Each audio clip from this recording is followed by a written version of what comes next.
Prego. Questo non funziona.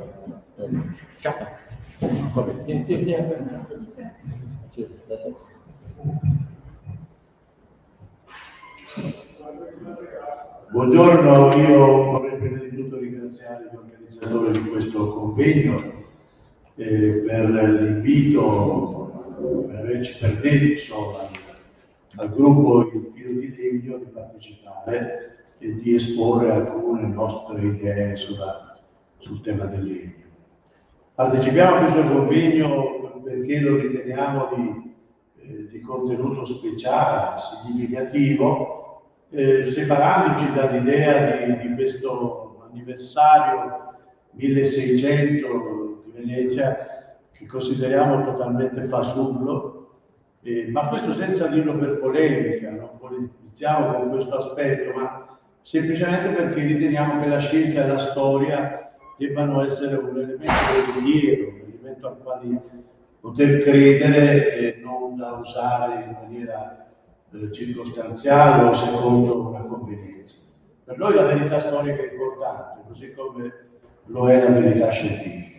E siamo qui in questa veste di non un'istituzione di potere, ma un'istituzione di iniziativa culturale, della quale fanno parte figure con grande valore scientifico, come almeno relativamente al legno, come il professor Franco Lander, già docente di tecnologia dell'architettura all'Istituto Universitario di Architettura di Venezia, a quel tempo, oggi già Università di Venezia, e il quale ha realizzato grandi lavori, ma non solo da un punto di vista esecutivo che riguardano il legno, ma proprio di ripristino culturale del fattore del manufatto, come possono essere il Ponte dell'Accademia di Venezia o la Fenice di Venezia o molti altri interventi che sono stati realizzati, fra cui le ali famose che sono sulla sede, una delle sedi dell'Istituto Universitario di Architettura di Venezia. Quindi siamo qui nella veste di gruppo che ha competenze per quanto riguarda il legno e la cultura del legno, ma nello stesso tempo, poi io lo dirò nel mio intervento conclusivo, anche per altre ragioni. E assieme a Franco Lander oggi parlerà anche Sandro Castagna, che ha compiuto studi specifici su quella che può essere la deperibilità del legno, nel modo specifico quello che riguarda il legno all'interno della laguna, come le briccole attaccate da microorganismi che ne determinano la corta vita, la vita corta, il che ha dato spazio ad alternative che noi riteniamo molto pericolose per quanto riguarda non soltanto il legno, ma per quanto riguarda la complessità del significato del legno. E Sandro ha compiuto degli studi in questo senso, li esporrà in maniera parziale perché gli studi sono lunghi, e quindi siamo qui in questa veste per ribadire il nostro particolare interesse per il legno, e non soltanto dal punto di vista pratico o industriale, ma complessivo in generale. Ecco, io passo la parola a Franco Lander, che ci delizierà con una delle sue incursioni nel mondo del legno. Grazie.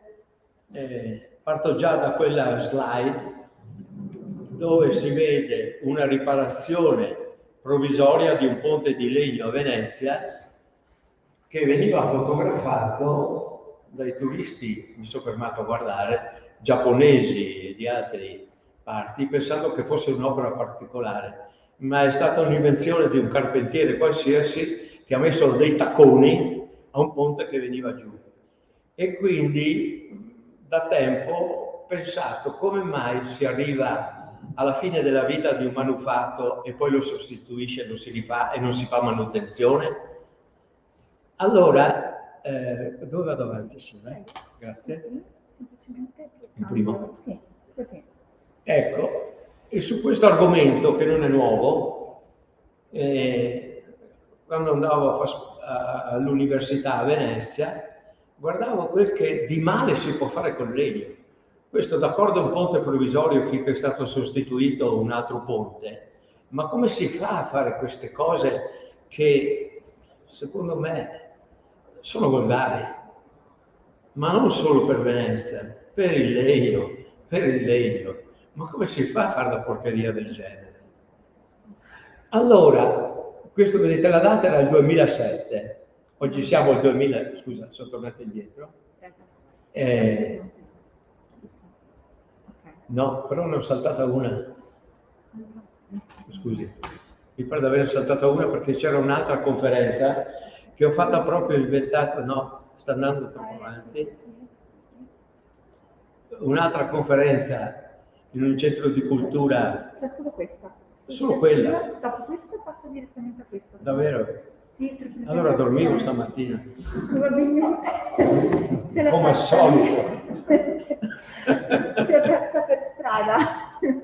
Però le assicuro che da... No, però non è male, perché era quella che volevo dire, solo mi pareva un'altra immagine. È il ponte dell'Accademia, e quando lo stesso Miozzi, che nel 1933 ha fatto il ponte provvisorio, perché il ponte di acciaio, il ponte di Neville era fuori servizio, aveva capito che il legno in un ambiente così difficile come Venezia, perché è umido, il legno teme l'umidità, e è proprio forse uno dei materiali più inappropriati per la laguna.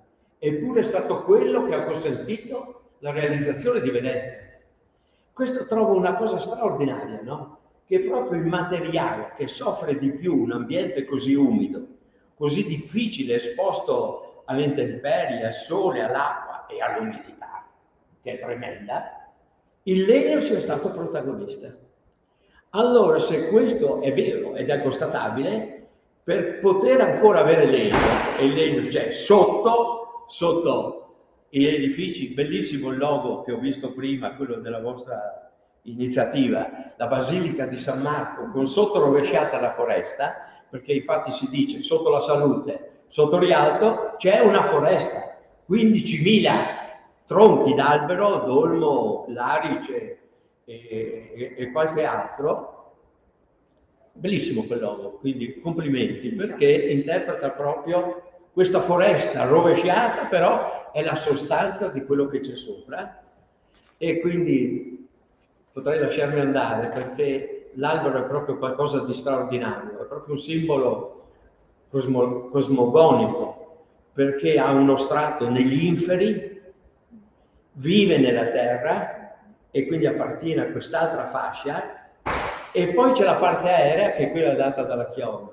È uno dei simboli più importanti che dalla preistoria a oggi ci segue, e questa stratificazione si ha nelle tombe dei giganti sarde, nelle raffigurazioni dei pitoti della Val Camonica, dappertutto. Ma ancora guardate questo residuale, questo sincretismo, anche una cappella su una strada, una cappella. La Madonna incorniciata, o il Santo incorniciata nel cielo, c'ha la parte quadrata, che è la terra, perché il simbolo della terra è quadrata, e sotto è attaccata agli inferi. Questa visione, secondo me, persegue. Per Venezia tutto sommato ce l'ha, perché sottoterra ci sono le palificazioni, sopra di legno c'è moltissimo, dalle case, ovviamente per gli orizzontamenti, anche per le tramezze, ma poi finisce con l'altare. Questa parte aerea di grande richiamo, anche marinaio, e poi anche altri significati. Però questo legno è presente in tutte le tre stratigrafie cosmogoniche in cui qualche volta immagino Venezia. Però Miozzi aveva capito e pensava che se il ponte doveva rimanere di più finché aspettavano l'esito del progetto nazionale, che era stato vinto da un progettista poco gradita al fascismo e quindi non l'ha realizzato, e allora è diventato una delle presenze di Venezia che ormai non si toccano più, Però aveva pensato di coprirlo. Però sinceramente forse ci saremmo abituati, però c'è qualcosa che sta. Va bene. Allora, dicevo che il legno è presente sotto la terra, molto velocemente, è presente anche con funzione straordinariamente strutturale anche all'interno delle case, perché le tramezze a Venezia non sono divisioni, partizioni, come adesso usiamo il cartongesso, i mattoni forati, non sono tramezze, hanno una funzione di controvento. Un discorso è lungo, ma ha una funzione strutturale, non solo di separazione. E poi ovviamente dicevo prima, le altane, a me piace perché Venezia ha molti riferimenti marinari. Solo pensare a una calle, la calle con le diramazioni non è altro che la galea con le diramazioni, l'immagine è quella, e qui raccolga questo elemento che sporge su tutto, che ha tante funzioni. Una delle più importanti è, secondo me, nel 600, l'altana veniva usata dalle signorine, ma anche signore, perché andava di moda un tipo femminile un po' biondo, non proprio biondo, biondastro, questo biondo così. E per far diventare i capelli biondi c'è bisogno di ammoniaca, ma non c'era ammoniaca in giro, c'era un'altra cosa che assomigliava molto, piena di ammoniaca, che puzzava un po', quella che fa prim prim. E allora sull'altana potevano mettersi la pipì in testa, stare al sole e diventavano un po' biondastre, e quindi erano più gettonati perché facevano parte della moda. È una delle cose che mi ha sempre stravolto, perché io penso che anche guardando un dolmen, mi sono occupato di cose del Neolitico per capire i sistemi costruttivi, perché spostare certi massi, fare certe cose oggi sarebbe molto difficile. E mi pare che anche fra un dolmen e un altro pensavo che ci fosse un dolmen più bello e un dolmen meno brutto. Ho fatto anche dei sondaggi con gli studenti e alla fine tutti dicevano che quel dolmen era più bello. Come se una scintilla del bello ci fosse dentro ognuno di noi, un qualcosa che permane. Il bello lo riconosci sempre. Però, come mai, mi chiedevo, una delle cose che a me piacciono, che fa parte del bello, è la figura femminile, che si è trasformata in maniera incredibile, perché dalla donna bella, sana, in carne, glutei, del Neolitico, la dea madre, la dea, cioè si puntava tutta sull'opulenza, era una che mangiava, che stava bene, quindi... Poi ci siamo trasformati, ci è trasformato, perché quando guardo le tre grazie del Botticelli, insomma, non è che mi esprimono molto, queste spalle cadenti, eccetera. Poi nel 600, 700 andava... E siamo arrivati fino al punto di questa Noressica quasi, no? Toscani, cioè, ma insomma... E come mai allora questa bellezza, l'unica che poi è molto interessante, non c'è sempre la stessa scintilla che supera... Hai capito cosa voglio dire? Sì. Cioè, siete un argomento difficile, però comunque pensate addirittura che da sopra le altane durante la prima guerra mondiale c'erano dei cecchini che sparavano agli aerei. Va bene, quindi molteplici funzioni. Quella che invidio di più è che durante le estati afose, e a Venezia c'è acqua perché c'è l'umidità, là sopra arriva sempre un po' di boarina, quel vento di boarina che dà un po' di brezza, e guardare da là in alto finché sei là che mangi bigo in salsa, l'anguria fresca, e guardi sotto il popolo che suda e su sei un po' al fresco, è di una goduria incredibile, cioè quella differenza fa l'altana, se no. Quindi, ed è di legno.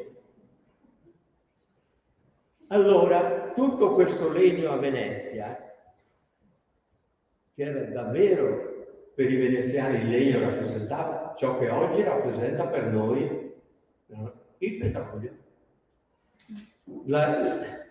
Tutto il territorio di espansione del Veneto, cosa gli interessava ai veneziani? Il legno. Cioè il governo del territorio e del legno. Quante foreste di San Marco ci sono? Io conosco quella d'Aurozzo perché vengo da quelle parti. Il bosco di Somadita, c'erano i più bei tuttora abeti bianchi. A Cortina c'era l'Arice e il Mercadore. A Cassiglio il Faggio, Rino, il Rover. Quindi mirata una politica boschiva per il legno. Arrivavano ancora negli anni 30-40 del Novecento 500 zattere a Venezia, fluitate. Storie incredibili. E allora se si ripercorre questa storia, quella filiera del legno che sta al posto di quel filo di legno, la filiera, il filo, ciò che lega questa lunga catena e si va all'origine, allora si comincia a conoscere il legno e quando si conosce, quando si capisce, lo possiedi e se lo possiedi lo difendi. Però la condizione per poter difendere, per conservare, per dare valore è la conoscenza. E allora la conoscenza del legno parte da lontano, parte dalla fatica, portare da in alto un tronco a terra senza morire, perché il lavoro dei boscaioli era tremendo. Molto spesso qualcuno moriva, il lavoro dei più pericolosi. E poi i sistemi, vedete questa è una risina, porta il tronco a valle in questo canale fatto di tronchi. Ma qualche volta gettono e dico, perché c'è quel batacchio là in alto? Vedete, il tronco deve passare sotto quel portale dove c'è un batacchio. Il tronco sbatte il batacchio e ha due funzioni. Intanto dire sto arrivando, avverti i boscaioli che sono sotto, che aspettano i tronchi che arrivano, per smistarli. Ma c'è una cosa che secondo me c'è, anche se non ho nessuno scritto. Quando il tronco batte contro il batacchio, ha un suono. Il legno suona e a seconda del suono io posso capire se è sano, se non è sano, che qualità. Oggi una delle prove non distruttive più importanti per il legno, senza doverlo rompere per capire, sono prove acustiche. Perché il legno suona, colpisce uno dei sensi. Il legno è una grande fortuna di poter colpire i nostri sensi, tutti. L'altro giorno facevo vedere a uno che vende travi vecchie, toccalo con la mano, perché si sente il passaggio degli anelli, tra un anello e l'altro che è ramificato, c'è la cellulosa che viene conservata. E allora c'è questo effetto che oggi lo fanno artificialmente che si chiama spazzolatura. Però quell'effetto lì è l'effetto del tempo. E non è solo il tatto che senti la spazzolatura, soprattutto nei banchi di chiesa, quelli vecchi, è consumato e si sente il tatto che mi ha detto, quando ho fatto una prima chiesa ad Alessandria, un prete, il parroco, Don Paolo, ogni tanto ho incrociato delle persone eccezionali. Gli ho detto, perché hai voluto fare il tetto di legno della tua chiesa? E lui mi ha detto, sto parroco, perché, vedi, il legno si intride di preghiere, il cemento armato le respinge. Ma questo prete ha giustificato così il tetto di legno. Quando viene in mente quell'avventura mi viene quasi da piangere, perché sei giovane, gasato, architetto, no? E avevo pensato di fare una chiesa, una pianta circolare, avevo bisogno di inerzia, con una porta così nascosta, e allora ho detto a Don Paolo, ma perché dobbiamo mettere la porta della chiesa davanti alla piazza? Io Cristo lo devo cercare, non può mettersi di fronte alla piazza là come una che aspetta un appuntamento. Mettiamola dietro, nascondiamola all'entrata. Uno deve cercare l'entrata, deve essere un percorso quasi così espiatorio, devi andare a cercare Dio. Sei proprio scemo. E poi avevo lasciato una trave, sta chiesa rotonda, e la gente diceva: ma sta facendo una discoteca? Ma no, dopo dico, metteremo sulla croce, basta quella per dire che non prende fuoco. E dice: ma io ho paura. L'unica chiesa che mi ha preso fuoco è stata la chiesa di Alessandria, perché era curva, aveva 2 curvature, bisognava mettere la guaina con la fiamma ossidrica, gli operai stavano mettendo la fiamma ossidrica, sono andati a mangiare, hanno lasciato la fiamma ossidrica su, cacciapafuoco, e la trave principale che andava su era tutta annerita. E Don Paolo mi fa: e adesso? Ma niente, la lasciamo così, tanto la resistenza non diminuisce. È maniera, Don Paolo, la presenza del maligno c'è sempre, qui è visibile, è il maligno che si contrappone al bene, la lotta fra il bene e il male, e l'ha lasciata, la mia naturale, ha lasciato la trave bruciata in opera, questa presenza del maligno. Allora, il legno di Venezia, per farla breve, è legato a una filiera, al territorio da cui viene, perché non veniva solo il legno. Quando portavano una zattera lungo il piano, mica portava solo il legno, metteva sul formaggio, capretti, roba. Però nessuno ha mai fatto la storia, dell'andata c'è. Del ritorno manca la storia degli Zattelli.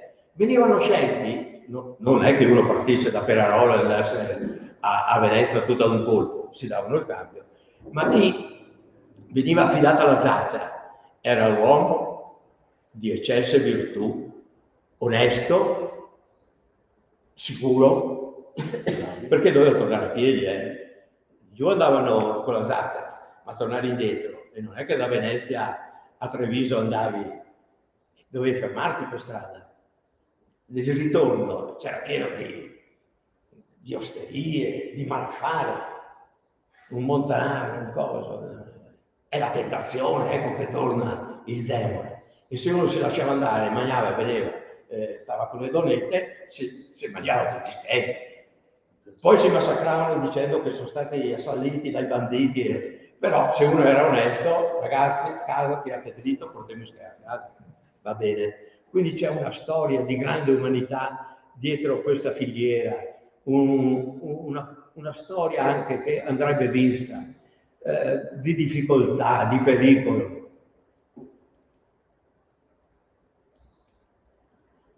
Ecco, accennato prima, bravi, navigare queste zattere, ma poi l'ho trovato straordinario. Noi oggi tendiamo, basta fare un giro in un faggetto, ed è giusto che sia così, questi alberi dritti come fusi, perfetti, devono rispondere perché da una parte tiri fuori i remi, altre cose.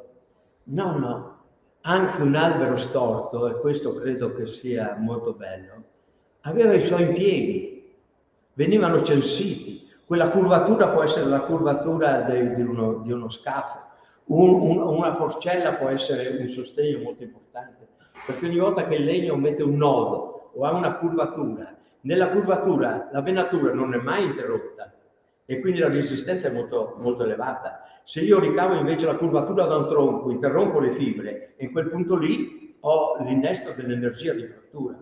Quindi se nel feltrino venivano fatte crescere dei roveri tirati con una corda in modo che crescessero storti e con quella curvatura che serviva agli assenalotti per fare la chiglia, era l'uso davvero che veniva ispirato dalla natura, non la forzatura di far crescere. Quando io leggo i libri i difetti del legno, i difetti di cosa? Non sono difetti, siamo noi che dobbiamo essere capaci di rapportarci con quelli che chiamiamo difetti. È brutta, è una violenza. No, anche quella dell'ultimo oratore, del Veneto Agricoltura, mi ha lasciato molto perplesso. Questo progetto, e so come sta la storia, di prendere del bosco gli interessi di crescita. Crescono 20.000 metri cubi, ogni anno 2.000, usiamo i 2.000. Perché c'è sempre questo senso di rapina della natura? adesso un pochino limitata, ma comunque c'è, mi frego i 2000 in più. Può darsi invece che quei 2000 non li possa prendere perché il bosco si deve riformare, deve darsi un ecosistema, oppure che siano troppi. Cioè, c'è sempre questo di impossessarci della natura, dominarla, e poi quando ci accorgiamo che stiamo ammazzando la gallina dalle uova d'oro, ci aspetta che ne salviamo qualcuna perché se no qua siamo tutti. Bene, quindi rapportarsi con la natura, con quello che viene usato, pensa che qui, oggi tu hai nominato 2 o 3 volte la parola, e ogni volta era evocativa. Garbo, il legno da garbo, che non è il garbo che dici tu, la raffinatezza, tutta questa roba qua, ma c'è un po' di questo, il legno da garbo. E anche il vento. Sì, ma è quello che si presta. Garbi. Allora, questo legno, tutta la cosa, sarebbe bello parlarne perché anche l'aneddoto ti lascia qualcosa, secondo me. Arrivo e vedo questo legno che arriva a Venezia e guardo Venezia con una poca manutenzione. Ma veramente, ma come si fa a presentarsi al mondo con un corivano tutto quanto mangiato, coloso? E la colpa, pensate, in molti casi non è del legno, ma delle teste di legno che non capiscono davvero niente, che non sa neanche se un legno per un corivano si mette così o così. È enormemente differente. Se come si chiama? Il centro, il midollo, il cuore. Se il midollo, la parte del midollo, viene messa all'interno, la fessura inevitabile si apre all'esterno a V. Quindi in quella fessura viva dentro l'acqua, dove ristagna l'acqua, il legno fottuto. Se invece la giro e metto la parte del cuore verso l'esterno e la fessura va verso l'interno, e quindi non c'è il degrado. Quando adesso poi magari un attimo ne parliamo, quando nel rifacimento del ponte dell'Accademia ho raccomandato, ispezionato e hanno tirato via delle assi che non rispettavano questo minimo di regola. Ed ero odiato perché sembrava l'ispettore, questa o la togli o me la giri, perché era messo dal verso sbagliato, perché la natura si sa difendere molto. Ma se chi li usa non sa niente, allora non possiamo dare la colpa al legno. Però presentarsi in questo modo a Venezia, dove crescono i funghi, dove vedi questi tacconi orribili sul legno,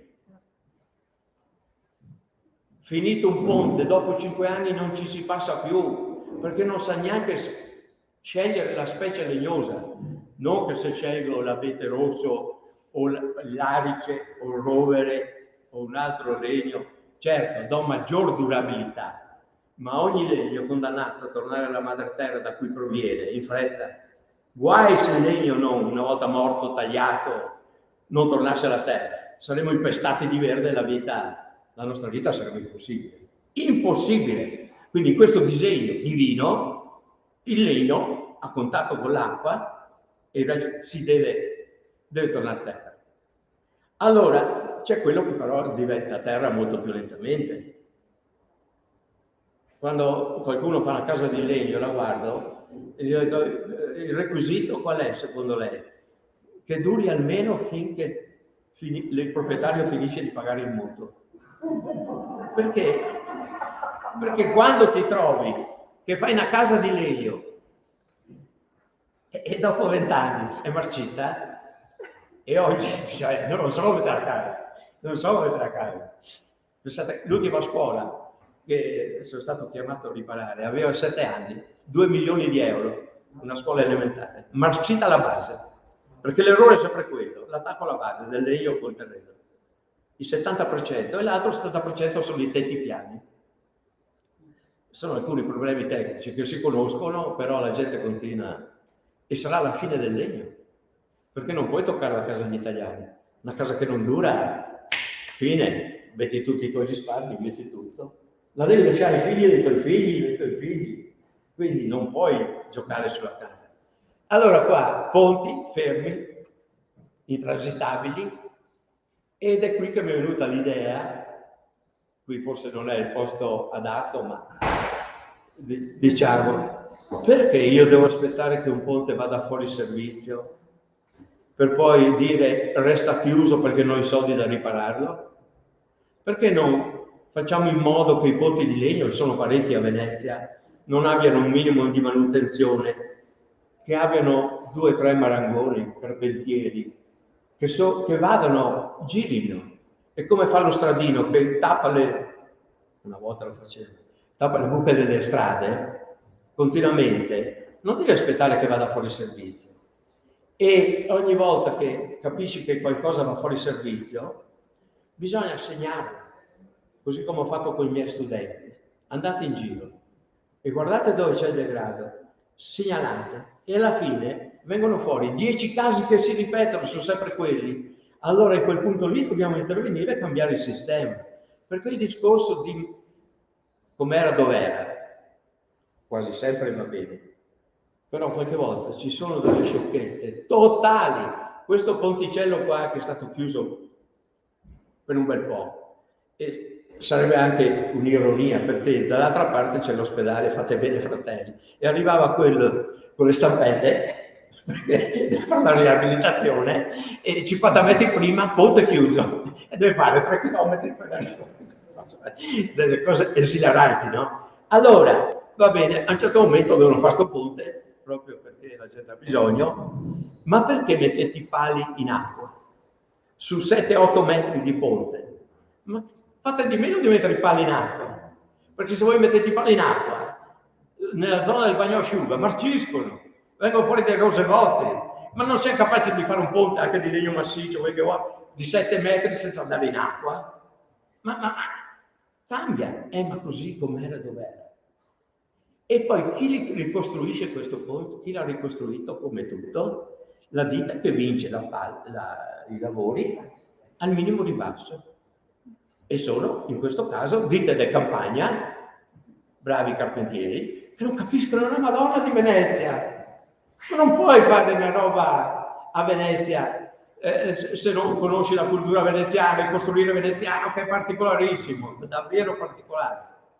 Allora, se avessimo una squadra di 2 prof e un sovrintendente, di 2 ragazzi, che fa continuamente, che fa un archivio, che sovrintende, eccetera, sarebbe un risparmio enorme e una raccolta culturale esagerata. È una proposta semplice.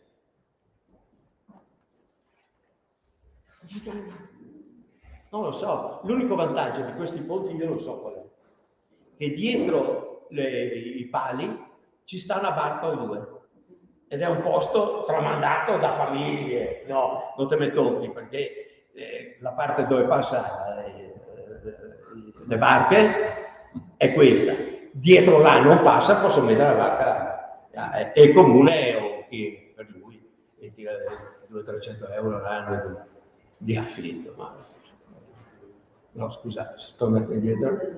Va bene, eppure se si guardano i ponti veneziani ci sono delle cose di una bellezza unica per la durabilità. Il primo esempio, e che serve anche oggi a noi, è un grande insegnamento: bisogna progettare sapendo che alcune parti andranno fuori servizio e fare in modo che quando va fuori servizio la sostituzione sia facile. Un ponte in fondo a Rio Novo, che adesso è di acciaio, c'era questo, lo schema è quello lì. 2 mensole andavano in acqua perché la luce era di 12 metri. Cosa hanno fatto? Il pezzo che andava in acqua è un pezzo innestato. Per bagno asciutta il legno marciva. Ancoravi appena il ponte, tiravi via il pezzo marcito e mettevi quello nuovo, perché avevi progettato una facile sostituzione. Con il legno, che è condannato al degrado, a meno che non sia mai toccato dall'acqua, ci sono dei sistemi bellissimi. E quindi ho imparato molto con questo sistema del progetto della facile sostituzione di alcuni pezzi di legno. Poi queste sono altre foto che fanno vedere il disastro, ma a manco finisce di tagliare per la tavola, no? Oppure, ho capito, ma cosa aspetti che uno vada in acqua? E così di seguito, quello che ho fatto vedere prima. Questo è il ponte rifatto come prima, ma se si è marcito la base, perché torniamo a metterlo in acqua? Portalo un po' più fuori. E così di seguito, veramente un po'. Però possiamo anche avere un altro obiettivo, questo del fascino romantico del degrado del legno. Sarà un valore aggiunto per Venezia. I rosegotti che non esistono. Brevemente sui ponti, io penso che se ci si mette un po' di impegno si possono cambiare alcune cose. Questo è il primo ponte quando si entra da Piazzale Roma, il ponte dei Tre Archi. No, o dei tre ponti, scusate. Dei tre ponti, Tre Archi è quello che ha la Reggio, è quello bellissimo in muratura. E secondo me potrebbe essere il terzo ponte più bello di Venezia. Il primo è quello degli Scalzi, è quello di Miozzi davanti alla stazione. Perché quando uno lo capisce quel ponte lì, se uno lo guarda, lo vede e dice che è un bel ponte. Però è un'osservazione ingenua. Se uno comincia a dirgli come è fatto quel ponte, solo pensare che per poter snellire la parte in chiave, che è sottilissima, e dovendo far passare gli impianti del gas, della luce, dell'acquedotto, Miozzi ha messo il passaggio degli impianti nel corrimano. Il corrimano, che è piuttosto possente, se lo guardate, dentro il corrimano corrono degli impianti e non c'è un chilo di cemento in quel ponte, è tutto giocato su alcune deformazioni differite della pietra d'Istria. È un capolavoro di ingegneria, però è anche bello. Secondo ponte è quello di Rialto e terzo ponte è quello dei Tre Archi, in fondo a Canareggio, secondo me è molto bello.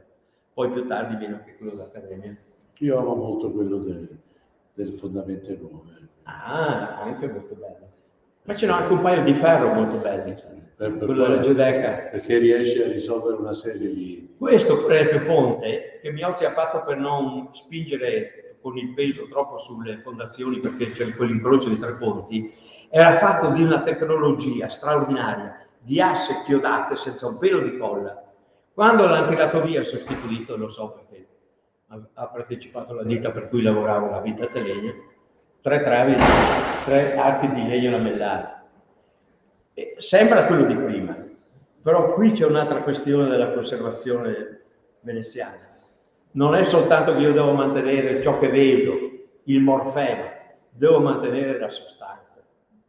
In molti casi non sempre la sostanza, perché prima c'è una tecnologia straordinaria usata lì e usata per il primo ponte dell'Accademia. Quindi è un patrimonio di tecnologia, e la tecnologia è cultura, che ne dica il mio amico Franco, anche quella è cultura, è un sapere ed è cultura, poi ne discuteremo in macchina.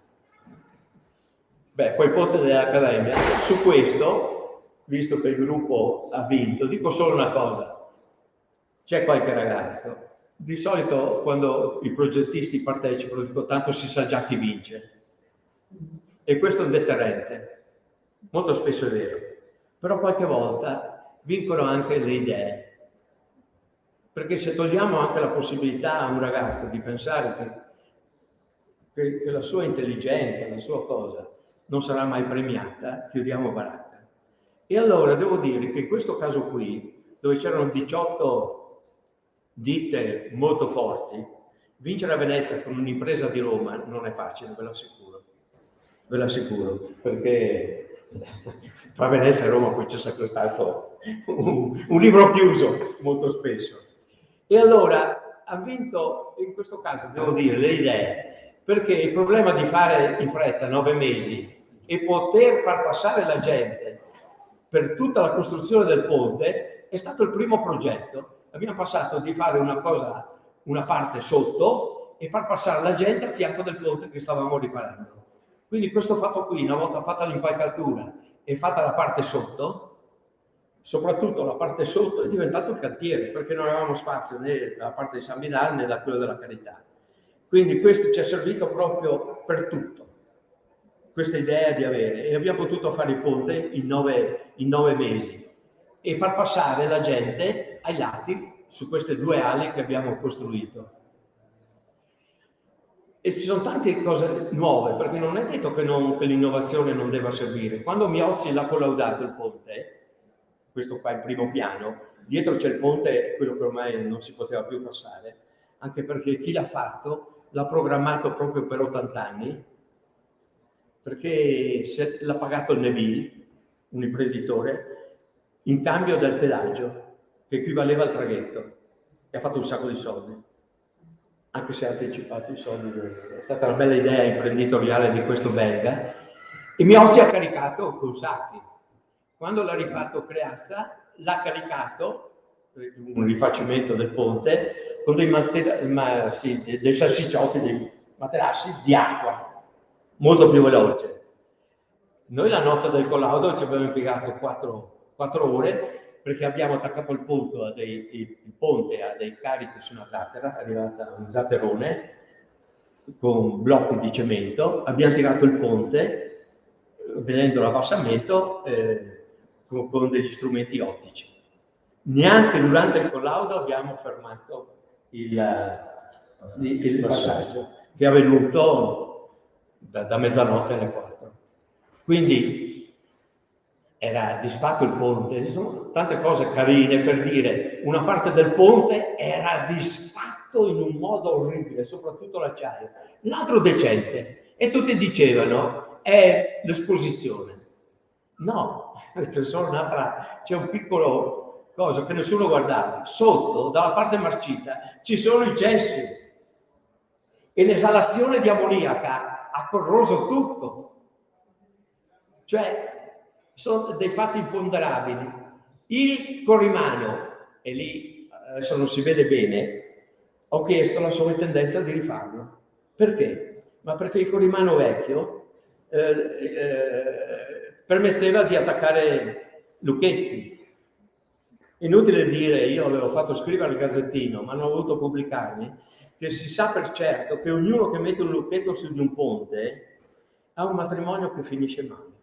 Non è contato niente, continuano ad attaccare su lucchetti. A Bassano ha tirato giù una sponda, perché pesano quintali poi. Allora ho fatto un Corrimano con una banda così larga, in modo che uno deve andare là con un lucchetto enorme, è cosa che non ci va. Cioè, bisogna trovare un coso, inutile neanche mettere multe, qui metti là uno a mettere multe tutto. E poi soprattutto il ponte americano. Io ho già fatto 2 ispezioni, sono appena 3 anni, alcuni pezzi li abbiamo cambiati, perché ho pensato... Sì, anche la cosa della borchia, per esempio. Delle borchie che hai messo. Quali borchie? Quelle che... Al Corrimano. Quelle che tengono... Sì, ma quelle sono originali, Franco. Sì, ma la ragione delle borchie. Ah! Molte volte quando si vede questa ferramenta, una capriata, si mette la ferramenta, e molto spesso la ferramenta, se è questo che dici tu, non è un pezzo di ferro rettangolare, è una cosa che si apre con un disegno, tipo il giglio fiorentino. E allora quando fai una capriata mi mette architetto un po' di ferro battuto, perché sta bene. Però la ragione non è estetica di questo allargamento, perché il legno si fessura, specialmente il legno col cuore si fessura, è fisiologico. Un legno che non si fessura, non esiste. Non esiste. Non si vede perché molte volte qualcuno capisce di mettere la fessura verso l'alto e non la vede. Allora se si fessura e io metto un chiodo che mi va a finire nella fessura, perché la fessura poi si apre dove vanno i chiodi, non tiene niente. E allora se io allargo però la fine della staffa con un disegno, ho la possibilità di mettere più chiodi e 2 di questi chiodi sicuramente terranno. Ci sono delle staffe a zig-zag. Allora dico, ma i fabbri sono proprio deficienti, no? Perché poi occorre fare una staffa. No, perché mi ha spiegato, perché uno di qua, uno di là, messi a quinconce, sicuramente qualcuno non va a finire nelle fessure. E poi da lì, scusate, poi è finito. La parola quinconce. Sto leggendo per motivi anagrafici da Recchiai, le Senettute di Cicerone, e a un certo momento Cicerone, come tutti i romani, anche se poi non ce l'ha fatta perché è morto di volta prima di godersi la campagna, e continuava a bere e mangiare carne, sto scemo, e non sapeva. E dice ai suoi contadini, dice due cose. Una, perché i romani si ritiravano alla fine in campagna. È ovvio che si ritira in campagna, se non ha capito questo, in campagna devi ritirarti per concludere una vita che sia degna di questo nome. E dice, se vuoi mettere gli alberi, mettili in fila, con la distanza grande come la chioma, e fai delle file. Se proprio vuoi sfruttare di più il terreno, tra queste file, mettile uno in mezzo. Quindi viene a quinque, 4 sarebbe l'ideale, però puoi mettere un quinto, a quinconce. E ho capito la cosa. E dice Cicerone, passa uno e scrive, dice, mi chiede, ma tu, vecchio, perché pianti alberi che non riuscirai mai a averne l'usufrutto, devo avere. Io li pianto per Dio e per quelli che verranno. Stiamo parlando di 2000 anni fa, prima di Cristo, ma l'ecologia non era uno slogan, era introitato, era dentro, era tutto. Noi adesso dobbiamo parlare di queste robe qua perché pianti un albero. Ma lo pianto perché pianto un albero, non perché ricaverò un beneficio. Altrimenti pianterò pioppi, non so, che vengono su in 10 anni. Allora dicevo, ogni pezzo è facilmente sostituibile. Appena uno comincia a dire, guarda che non sto tanto bene, lo sostituisco, costa poco e poi penso che avrà una vita piuttosto lunga. Intanto vi ringrazio, scusatemi della lunghezza.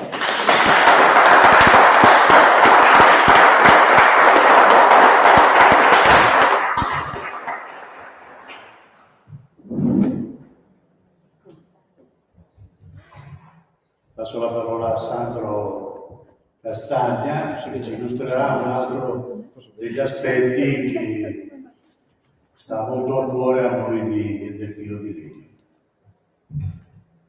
Intanto grazie.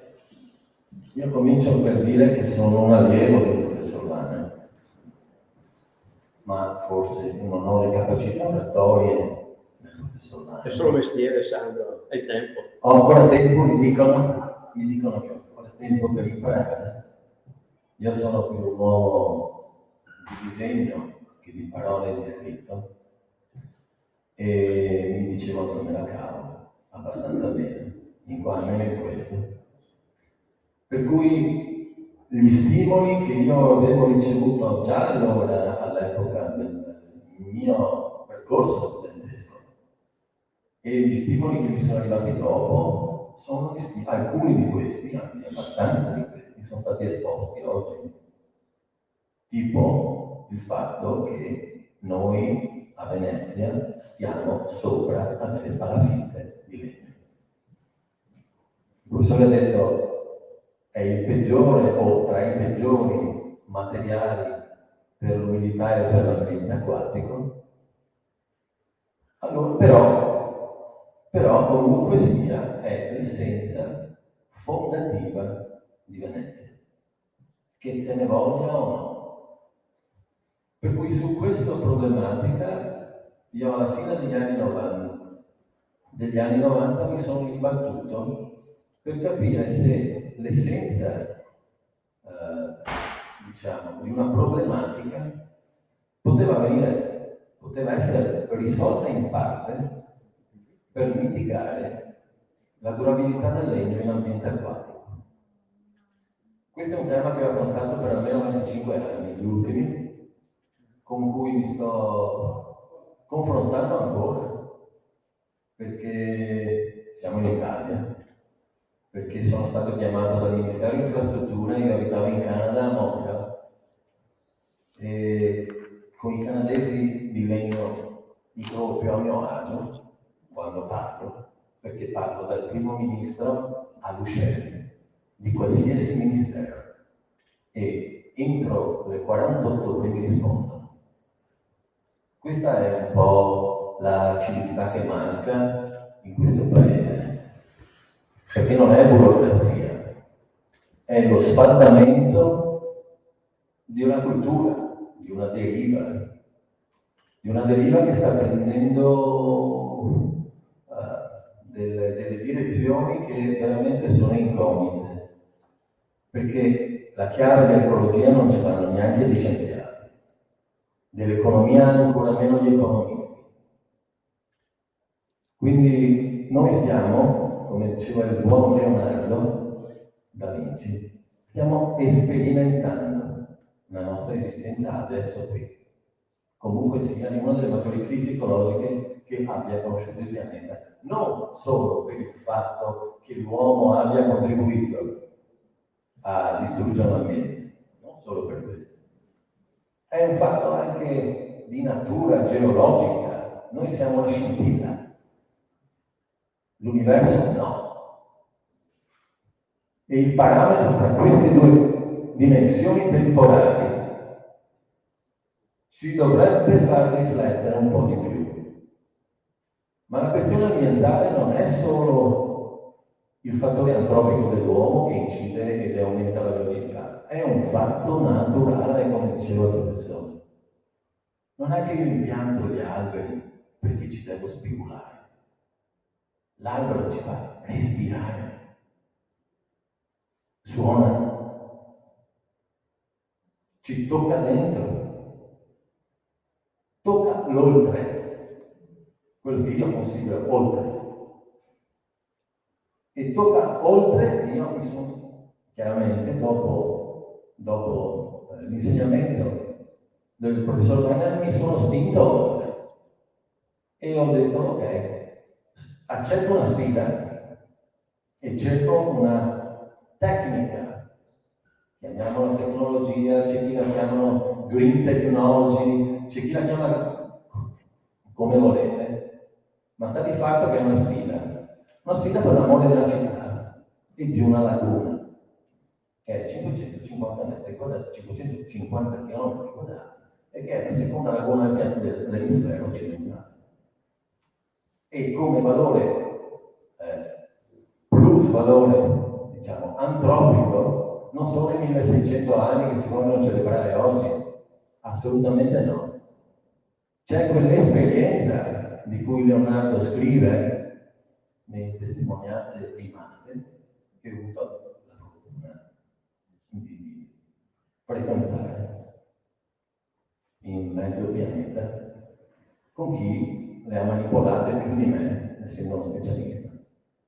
Ma le ho messe in pratica attraverso spunti, questo è uno dei quali, è questo, e su questa questione io ho messo in piedi l'oltre i ponti, se si vuole così, per metafora o per analogia, andare, provare. E se mi date la prima immagine, così giusto per capirci, quell'oltre dei ponti che vi ha fatto vedere il professor Lane, oggi vengono trattati anche in questo modo qua. Per la durabilità del legno in ambiente acquatico vengono messe delle guaine termorestringenti di polietilene, che serve all'altro, ovviamente. Il professore ha citato l'incendio della sua chiesa. L'incendio della sua chiesa è avvenuto perché qualcuno vuole impermeabilizzare il tetto con quel materiale là, a fuoco, chiaramente. Questa è a fuoco, a caldo, perché sennò va a fuoco il palo, in questo caso di rovere, prima ancora di metterlo in opera, e a caldo pensavano di dire: ho trovato la panacea del legno. Non hanno capito però, e se vai avanti, non hanno capito che la non traspirazione del legno in una situazione anaerobica artificiale all'aria crea le muffe. E quando io vado a piantare un palo sotto il livello di fango, in questo caso perché siamo nei canali cittadini di Venezia, la mia guaina salta completamente, non serve a nulla. Se poi la metto a filo, le famose teredini, che sono microorganismi lignivori marini, che ho dovuto, anche non essendo biologo, dovuto studiare molto a fondo, ho capito che di fatto si innestano anche sotto il fondo del fango, perché chiaramente trovano pertugi che nemmeno al microscopio riusciamo a vedere. Sono microrganismi quasi invisibili, fruttano nell'acqua e che però davano una durabilità al 2004-2005 del legno intorno ai 10 anni, 8-10 anni. Parlo di rovere di 40 cm di diametro. 10 anni vuol dire che la fluttuazione di questi microrganismi nell'acqua era, diciamo, compatibile all'impegno economico della famosa manutenzione che ci vuole, perché il legno non può durare una vita. Può essere però allungata la vita. E con un sistema, se puoi andare avanti, perché di ponti ne abbiamo visti meglio di queste diapositive, che in fretta e furia. Eccola qua. La manutenzione in laguna è questa. È stata lasciata in mano a chi?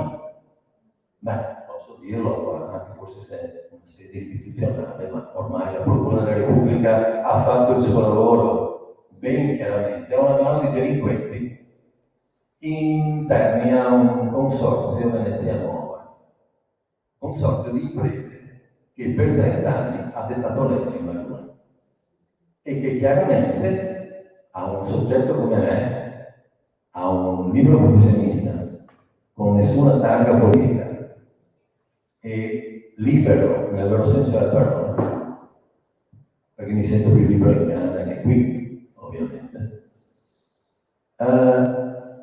ha fatto della manutenzione del legno in laguna, e parlo non solo di queste opere qui che servono per i segnalamenti marittimi dei canali navigabili, ma per le famose barene, se voi avete familiarità dell'ambiente acquatico, sono più avanti, le vedete, quella famosa slide senza numero, forse vi è fuori se vi dà un po' la dimensione, eccole qua. Queste famose terra-acqua della marea lagunare, chiaramente fatta anche artificialmente con una barriera di pali che non durava più di 2 anni. Quindi perché da 10 sono arrivato a 2? Per la magia del Signore che Dio Nettuno ha imposto questa tempistica. Allora il Dio Nettuno ovviamente ha un valore, vale circa 7,5 miliardi di euro e si chiama Mose, quello che doveva aprire le acque o fermarle in questo caso, fermare le 3 bocche di porto con un marchingegno costato 7,2 finora. Ce n'è un altro che ci aspetta 1 miliardo e 110 e 120 milioni di manutenzione annua. Noi faremo gli assegni all'Europa così come fosse acqua. Se l'Europa ci sta ascoltare, forse ci castigherà ancora una volta mettendoci ovviamente in moratoria o nelle more, pardon, come già fatto. Ma queste opere qui, è per dirvi che ho tentato di sperimentare una questione. Tutti dicono l'uovo di Colombo, l'ossido di ferro, la ruggine. Cosa c'entra la ruggine con il legno? Beh, c'entra perché il professore vi ha fatto vedere il particolare del corrimano del ponte dell'Accademia con 2 o 3 chiodi a mano. Ecco, quei famosi 2 chiodi battuti a mano di ferro si trovavano ancora all'epoca di Cristoforo Colombo, che ci ha rimesso 2 caravelle nel Golfo del Messico, tornando con una fortunatamente. Perché? Perché nel Golfo del Messico, in quegli anni, le teredini divoravano il legno facendo buchi grossi come un pollice, alla velocità ovviamente ancora superiore a quanto hanno riscontrato dopo i biologi. Dopo 350 anni qualche scienziato si è messo a studiare questo fenomeno e alcuni francesi, alcuni altri di origine tedesca, sono riusciti a capire qual era la dinamica. E la dinamica era che cosa? La soluzione zuccherina della cellulosa. Cibo, proprio come fosse il formaggio grana per noi. Quello che ha 72 mesi, però, non 36.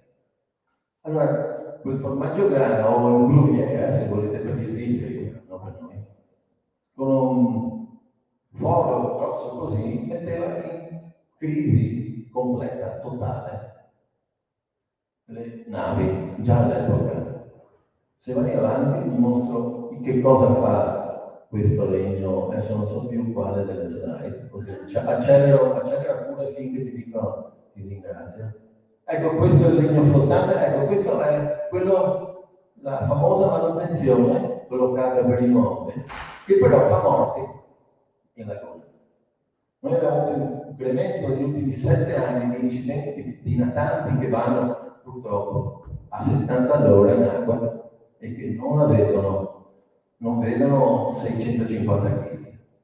Quando li battono addosso, anche se la barca è in vetroresina, non fai nulla, ci sbatti contro la testa in barca. Se ti va male, scappa morto. E più avanti ancora, voglio solo dire che cosa. Queste sono le famose segnalazioni che fanno per la mancata manutenzione o l'assenza di manutenzione per assenza di fondi. Vedi bene la programmazione economica di un governo dove va. E più avanti ancora, vai pure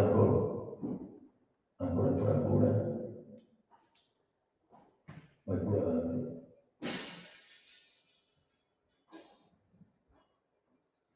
Questo è, ecco, vabbè, ma mi fermo un attimo per dire cosa dicono. Ah beh, c'è una possibilità di adoperare del legno esotico tagliato in Nuova Guinea. Questo è il Demerara, che ovviamente per la densità di fibre a contatto con il calore esterno non ha problemi nella parte immersa, viene nella parte superiore, si apre a rose. E chiaramente le proprietà, diciamo, di durabilità, ma di durezza, di impatto di una tanta in vetroresina contro un cemento, perché quello ha chiaramente la densità del cemento, forse si sono accorti che fa danni. Si è perfino accorta la società municipalizzata dei trasporti lagunari, dei trasporti acqui, che adesso è sull'occhio del ciclone per altri motivi, ma questo è uno. È uno perché non sanno fare purtroppo i bilanci. Ci siamo accorti adesso, noi stiamo pagando le spese. Ma più avanti, ecco qui sono, ecco, le opere lagunari di questo tipo sperimentali portano via qualcosa come in 18 anni, $500 milioni. È il prodotto interno lordo dell'uso della Danimarca intera. Noi l'abbiamo buttato alle Teredini in 18 anni. Il consorzio Venezia Nova, pieno di soldi fino a qua, ha deciso di dire ok. E allora vado sulla plastica, ma per fortuna la plastica l'Europa ha detto altro. Per il momento noi stiamo attenti e vigili anche in Procura della Repubblica, oltre che alla Corte dei Conti, perché gli esposti ormai sono diventati la regola.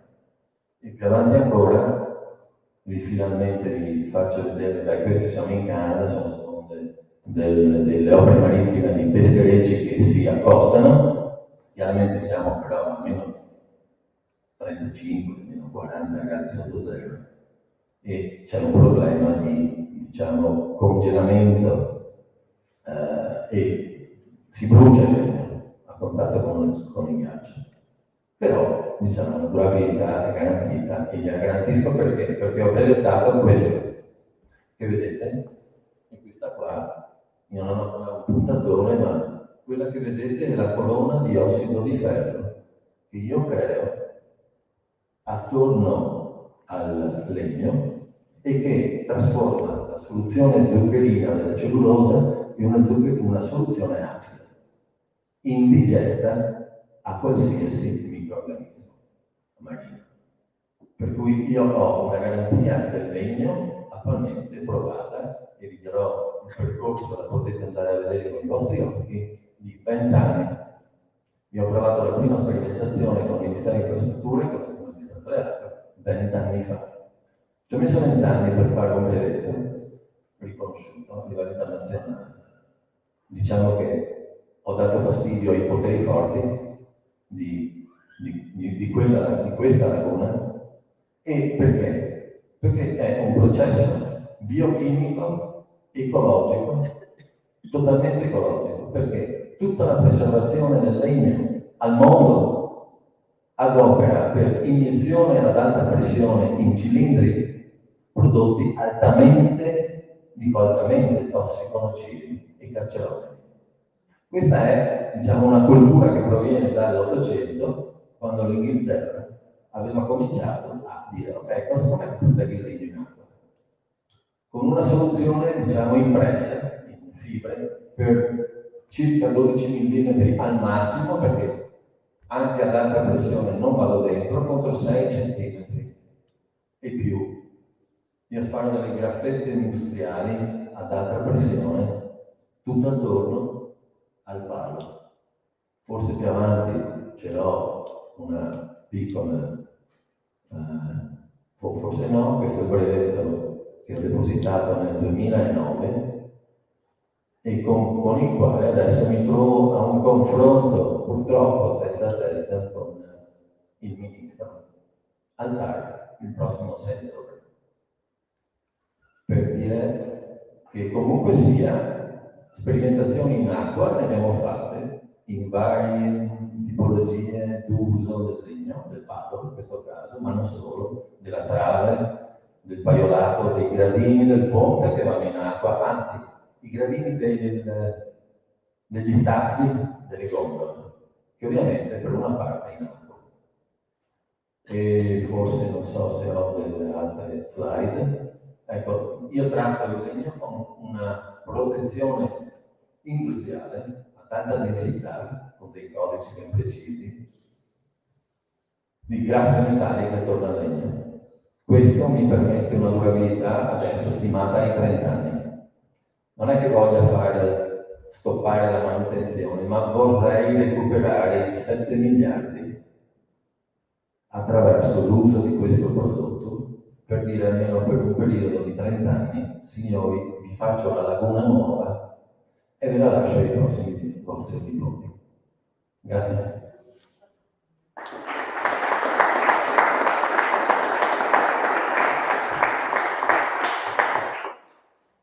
Bene, trago alcune conclusioni, spero anche in maniera molto breve.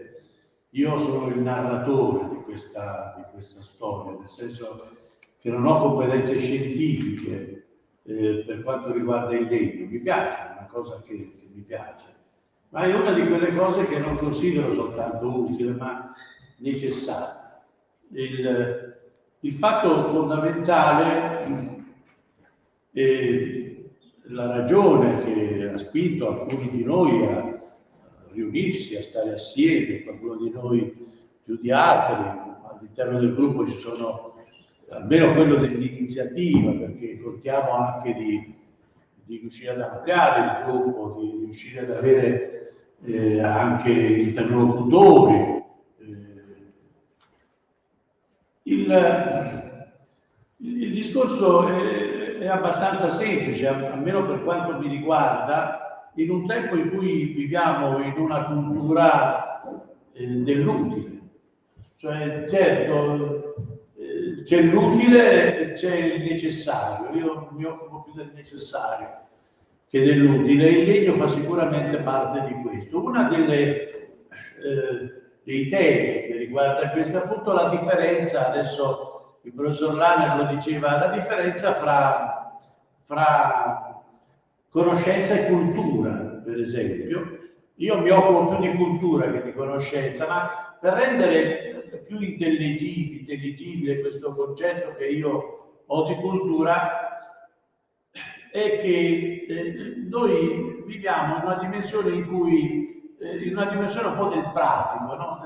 Della finalizzazione, delle cose che servono perché hanno un punto di arrivo, perché hanno uno scopo. E diciamo per esempio che bisogna occuparsi del pratico, perché il pratico è ciò che costruisce la ricchezza.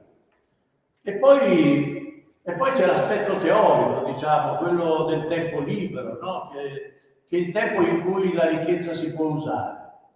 Cioè, questa divisione netta fra ciò che è utile e che è imprescindibile e ciò che alla fine si può usare quando abbiamo tempo libero, come usare il bosco per ritemprarsi l'animo, per andare a fare una passeggiata, cioè tutta questa visione un po' utilitaristica di un mondo, il quale in realtà ha bisogno di altro, perché fra questa praticità che crea la ricchezza e questo tempo libero che ne fa agio, lo usa, manca un elemento fondamentale, che è quello che precede tutto questo, che è appunto la cultura nel senso lato, perché la cultura è la dimensione all'interno della quale si forma e si crea la domanda, si crea il desiderio. Nel senso che noi viviamo, per esempio, in un mondo in cui il legno può essere interamente sostituito da materiale sintetico. Cioè tutto ciò che si fa con il legno può essere sostituito da materiale sintetico.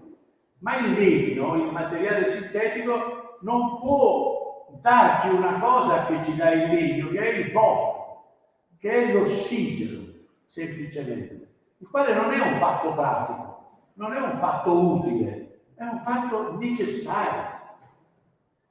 Ora, la cultura si occupa di questi aspetti, cioè si fanno le scuole perché sono necessarie, si fanno gli ospedali perché sono necessari, cioè ci sono degli elementi che non è possibile gestire in termini mercantili. I boschi sono tra questi, cioè non è questa la cosa. Insomma, questo percorso che noi vorremmo ricostruire appunto in questi suoi aspetti, per esempio fa parte del gruppo un regista che sta facendo un film sulla tempesta Varia, su questa tempesta che ha distrutto.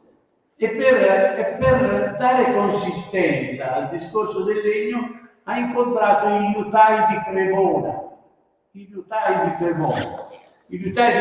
che appunto fanno i famosi violini Stradivari, amati, che noi conosciamo storicamente, che si fanno a Cremona, vengono qui da una montagna che viene chiamata la montagna della musica, appunto, questa che fa questo abete rosso, il quale è imprescindibile.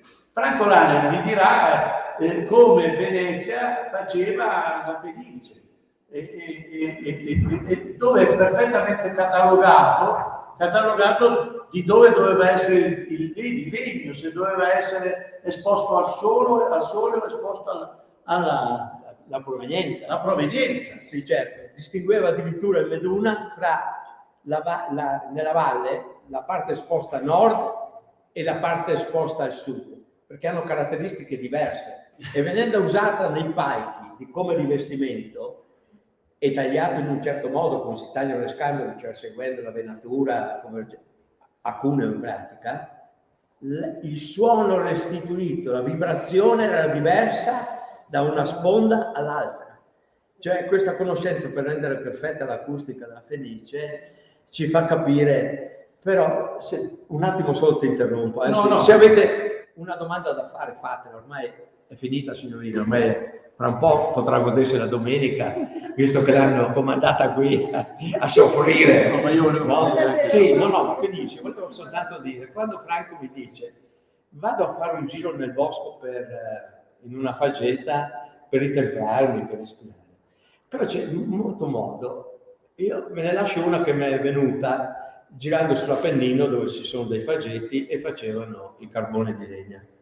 Vedi questo spiazzo nero, perché è nero come i carbonelli che lo facevano, E per fare questa cosa, sorvegliare il fuoco che doveva continuare ad ardere in maniera da non bruciare il legno, dovevano star su dei giorni.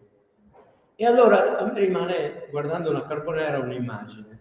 Quando suonava alle 6 l'Ave Maria, sentivano il tocco in alto e sapevano che in quel momento la sua famiglia, con i suoi figlioli, stavano cenando e cenava anche lui.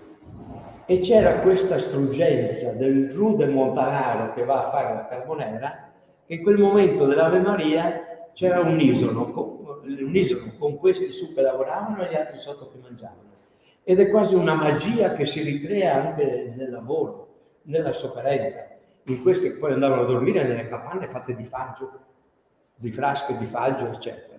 E allora non è solo la ritemprare il corpo, è ritemprare lo spirito, perché il passaggio che fa Franco, è vero che abbiamo necessità dell'utile, però oggi quel che conta è il contrario, è l'inutile. Quello che nutre il nostro spirito. È sempre stato così. Quello che nutre il nostro spirito. Ma no, ma è sempre stato così. C'è poco da fare. È sempre stato così. Le cose che non sono necessarie sono quelle più diffuse, cioè sono quelle che creano società. Ora, il discorso appunto, noi abbiamo costruito il filo di legno, che significa riunisce persone di diverse competenze, ma non necessariamente di competenze specifiche del legno, perché il legno è una dimensione. Abbiamo preso Venezia, per esempio, come riferimento basico, sicuramente per la ragione che ha detto Franco, per la ragione che ha detto Sandro, e difatti questo tema dei ponti, della manutenzione dei ponti di Venezia, che non è soltanto un fatto tecnico, perché la manutenzione dei ponti stabilisce un rapporto diverso fra il manufatto e chi lo usa, cioè la manutenzione dei ponti è il ricordo costante. Cioè, per esempio, ci sono degli architetti che amano molto, cioè ci sono delle architetture, no? Come questa, tu ami molto il mandala, no? Cioè questa dimensione del mondo in cui le cose si fanno di granellini, di sabbia, e poi per distruggerli alla fine, ma proprio per ricordare la caducità della vita, la ciclicità, la necessità proprio di ricordarsi costantemente questo senso della vita che non è definitivo, che è ciclico. Ma ciclico significa che è importante dal momento della nascita fino al momento della morte, cioè di questa società che considera soltanto l'utile e considera soltanto ciò che è efficiente. Ecco, e che oggi, per esempio, noi stiamo vivendo a un livello in cui diventiamo, è bene che siamo tutti ammalati, perché così c'è un'industria che guadagna per restituire a noi una salute che invece deve essere intesa come una imperfezione o perfezione della vita. Ecco, io dico, noi abbiamo creato il filo di legno che speriamo riesca a diffondere questa sensibilità, questa cultura del legno, e lo faremo sicuramente con delle azioni specifiche nelle quali contiamo di coinvolgere, ma non in maniera, per noi non siamo un partito, non vogliamo neppure essere un'associazione, siamo un'iniziativa in questo senso, che intende sensibilizzare su alcune questioni quotidianamente, per interesse personale, intendiamo, perché questa è la cultura, cioè non si limita soltanto a utilizzare il fatto conoscitivo per una ragione utile, ma per una ragione non necessaria che dimentichiamo. E anche per una ragione ulteriore, perché se il nostro Saverio Pastor, che fa le forcole, che fa parte appunto del gruppo, e lui mi dice io mi occupo di fare le forcole, non posso mica stare a raccontare la cultura della laguna, non posso occuparmi, se io faccio quello, allora non faccio le forcole. Ecco, allora c'è questa necessità di raccontare come tutti questi segmenti che fanno parte di ciò che considera il legno utile, il legno utile, intendiamo ciò che il legno è utile, cioè di tutti questi segmenti che è utile, che abbiano appunto quell'elemento, quella voce, io direi quell'ossigeno, che ricordino anche l'ossigeno. Ecco. E perciò la nostra è una narrazione. Il filo di legno intende appunto ricostruire o ricomporre o mettere assieme tutte queste parti che riportano al legno, anche da dalla ancia che è nello strumento musicale dell'oboe o di un altro di tanti.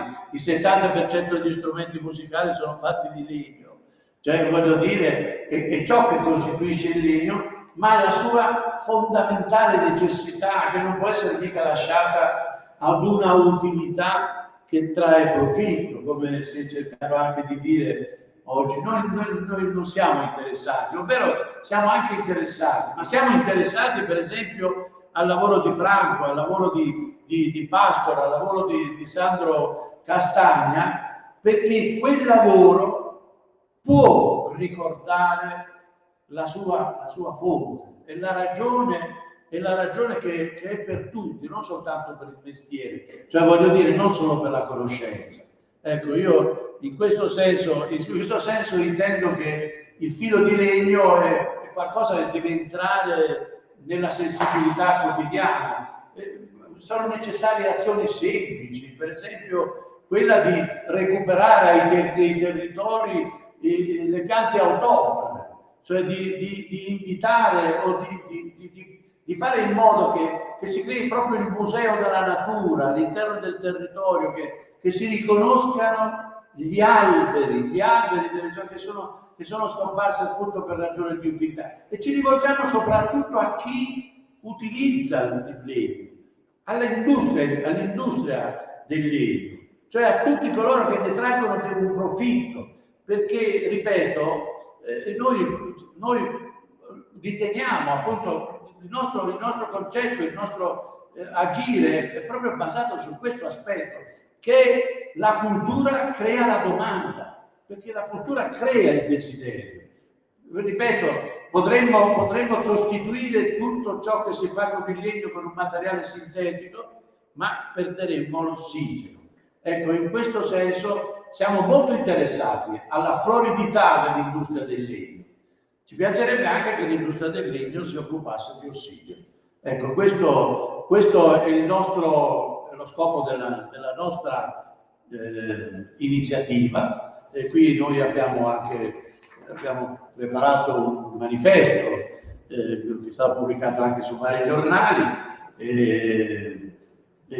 Siamo solo degli interlocutori, speriamo di trovare ascolto nella istituzione pubblica. Noi non facciamo queste cose per soldi, per noi non sono utili, ma sono necessarie, e speriamo di riuscire per esempio a stimolare l'interesse del Comune di Venezia per questa operazione, che tende soltanto a creare, in un gruppo di studenti di architettura, in un gruppo di maestri d'ascia, in un gruppo di persone interessate al legno, creare una squadra in cui ci sia un proto, in cui ci siano alcuni operai che intervengano per la manutenzione del legno, e noi speriamo anche che questa manutenzione del legno si diffonda come cultura del bosco, cultura dell'acqua. Ecco, grazie. Grazie.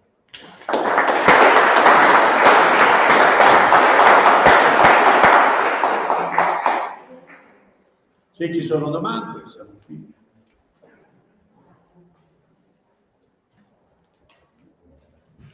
Beh, non ci sono domande.